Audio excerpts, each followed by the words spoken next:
പലതിലും നമ്മൾ ഒരു പരിധിക്ക് മുകളിൽ മുന്നോട്ട് പോകുന്നില്ല. പലതിലും നമുക്കൊരു പരിധിക്ക് മുകളിൽ വേണ്ടുന്ന സ്വാതന്ത്ര്യം അനുഭവിക്കുവാൻ കഴിയുന്നില്ല. എന്നാൽ വേദപുസ്തകം വ്യക്തമായിട്ട് പറയുന്നു, സ്വാതന്ത്ര്യത്തിനായി ക്രിസ്തു നമ്മെ സ്വതന്ത്രരാക്കി എന്ന്.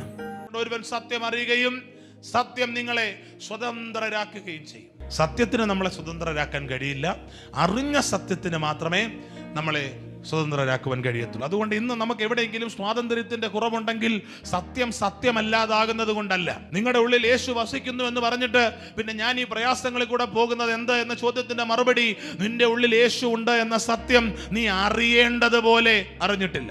നീ ക്രിസ്തുവിൽ ആര് എന്ന് ഗ്രഹിക്കേണ്ടതുപോലെ ഗ്രഹിച്ചിട്ടില്ല.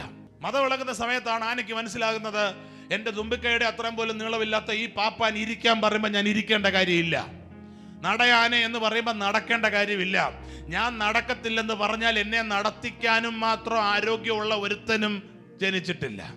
എന്നാൽ ഒരു സമയം ആനയ്ക്ക് അതിന്റെ തിരിച്ചറിവ് കിട്ടുമ്പോൾ അത് ആ ബന്ധനങ്ങളെല്ലാം പൊളിച്ചു തകർക്കുന്നത് പോലെ, സാത്താൻ എന്നെ കാണരുതേ, പിശാച് എന്നെ നോക്കരുതേ, രോഗാത്മാവ് എന്നെ വെല്ലുവിളിക്കരുതേ, പിശാച് എന്റെ വീട്ടിലേക്കെങ്ങും വന്നു പോകരുതേ, ദൈവമേ എന്നെ കാത്തോണേ, എന്നെ കവർ ചെയ്തോണേ എന്ന് പറഞ്ഞ് പതുങ്ങിയിരിക്കാനല്ല ദൈവം നിന്നെ വിളിച്ചത്. നീ എഴുന്നേൽക്കുമ്പോൾ ദുരാത്മാക്കൾ അലറാൻ തുടങ്ങും. നീ ചില ഭവനങ്ങളിൽ കാല് ചവിട്ടുമ്പോൾ അന്ധകാരങ്ങൾ ആമേൻ വിറയ്ക്കുവാൻ തുടങ്ങും. നീ ചില വീടുകളിൽ കാല് ചവിട്ടുമ്പോൾ വർഷങ്ങൾ കൊണ്ടുള്ള ദേശത്തിന്റെ വാഴ്ചകൾക്ക് ഇളക്കം തട്ടും.